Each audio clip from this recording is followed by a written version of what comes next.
Welcome to Swolehammer. Even though we love the frantic action of Warcry and the skirmish gameplay of Kill Team, there's something to be said about fielding a big army. Hence why I started Starting Sigmar. For whoever is new to the channel or series, the mission of these videos are to help new players make a fun and efficient army from a specific faction, rounding out to a 1,000-point list, which is the lowest tier of competitive play.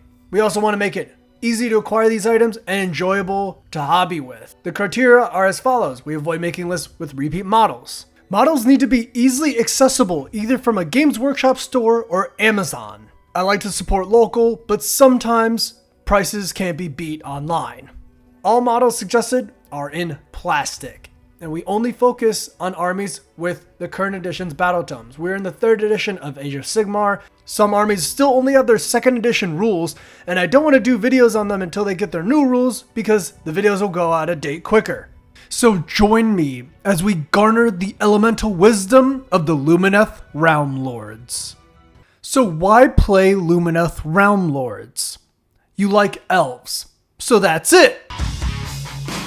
Alright. But seriously, Lumineth Realm Lords have the classic tones of fantasy elves, amped to 11 on elemental steroids, because Warhammer. Armored elf warriors wielding sun metal weapons, unmatched spellcasting that makes Tzeentch blush, giant stone Tauren spirits made from whole mountains, and fox wind elementals that are one of the few things in Age of Sigmar that can almost traverse the entire board in a single move. 24-inch fly ain't nothing to sneeze at. Oh, and there's kangaroos too. On top of all of that, you have strong rules for almost any build you want, thanks to the 3rd edition update to match any playstyle. So the freedom is truly in your hands. Now on to the buy list. And to break kind of tradition, I'm not going to focus on the Vanguard box for Lumineth Realm Lords. Honestly, I'm not super high on it. And for around $140 MSRP, you're getting 540 points of models.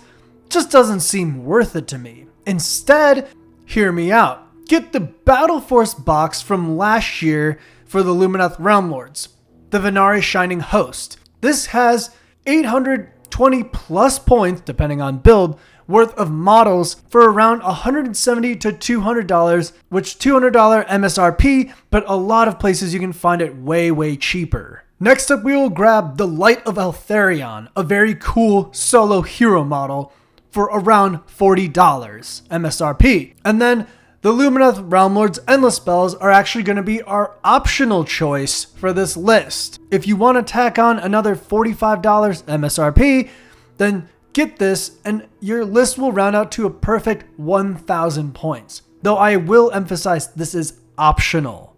At most, this will run you $280, but you're getting way over 1,000 points worth of models. At minimum, this will probably cost around $210.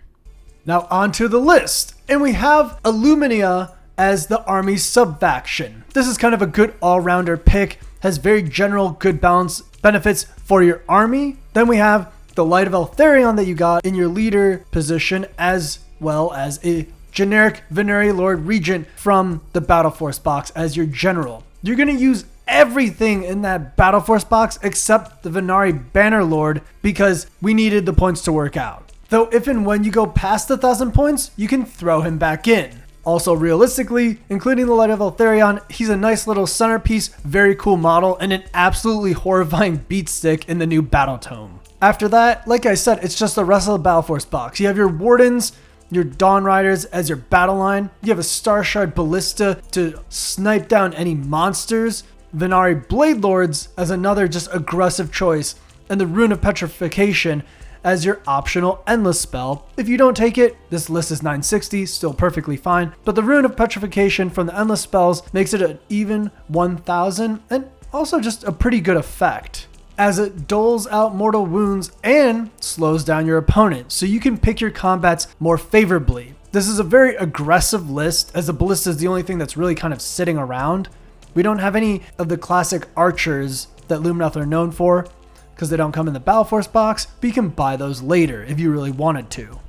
So that's it For real this time. Thanks for watching. If you enjoy the list or have any ideas on how to build Lumineth in different ways for as cheaply as possible, let me know in the comments. And for any Starting Sigmar fans out there, I can say now, since we have the battle tomes finalized, we will get a Starting Sigmar for Sons of Bahamut, Ogremont tribes, and Slaves to Darkness for 2022. But if you want to see any of the ones that I haven't covered yet, let me know. As always, this is Rafiq from Swolehammer. Stay swole.